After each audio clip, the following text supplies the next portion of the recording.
अस्सलाम वालेकुम नाज़रीन, कैसे हैं आप? उम्मीद करती हूँ बिल्कुल खैरियत से होंगे। आज की इस वीडियो में जिन लोगों को बहुत ज़्यादा परेशानी है फटी एड़ियों को लेकर, मर्द हो औरतें हों, उनकी बहुत ज़्यादा एड़ियाँ फट जाती हैं। आज मैं आपको रीज़न बताऊंगी कि हमारी एड़ियाँ फटती क्यों हैं। सर्दी हो या गर्मी हो, हमारी एड़ियाँ फट जाती हैं बहुत ज़्यादा। मर्द और औरतें और बच्चे भी परेशान होते हैं। आज आपकी परेशानी ख़त्म होने वाली है। मेरी वीडियो को अंत तक देखिए, सुने और मेरे साथ रहिएगा एंड तक। जब भी आपको पता चलेगा कि हमारी एड़ियाँ क्यों फटती हैं और आपने क्या नुस्खा इस्तेमाल करना है जो आपको बहुत ज़्यादा फ़ायदा देने वाला है।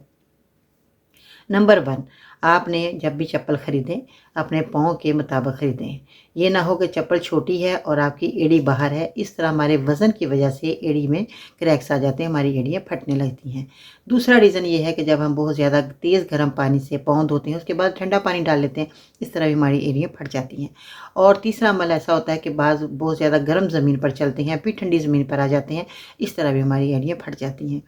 आपने एहतियात बहुत ज़्यादा ज़रूरी है आपके लिए और आपने एहतियात करना है। नुस्खे के तौर पर आपने जो दवाई इस्तेमाल करनी है उसमें ज़ैतून का तेल आप लेंगे और आपने भुट्टे के बाल लेने हैं। तो पंजाब में तो वैसे इसको छल्ली भी कहा जाता है। तो ये छल्ली आपने लेकर आनी है और इसके जो बाल हैं अपने के फेंकने नहीं है, बहुत कीमती हैं आपकी एड़ियों के लिए। और आपने इसके जो भुट्टे के छिलके हैं वो भी आप ले लीजिएगा। और एक आपने भुट्टा लेकर आना है और उसके बाल और उसके छिलके आपने एक पाव ज़ैतून के तेल के अंदर डालकर इसको पकाना है। जब ये देखें अच्छे तरीके से छिलके और बाल पक गए हैं तो फिर आपने इसको छान कर रात को सोते वक्त पाँव की एड़ियों पर लगाना है और फिर आप जुराबें पहन लें ताकि आपका बिस्तर ख़राब ना हो तेल की वजह से।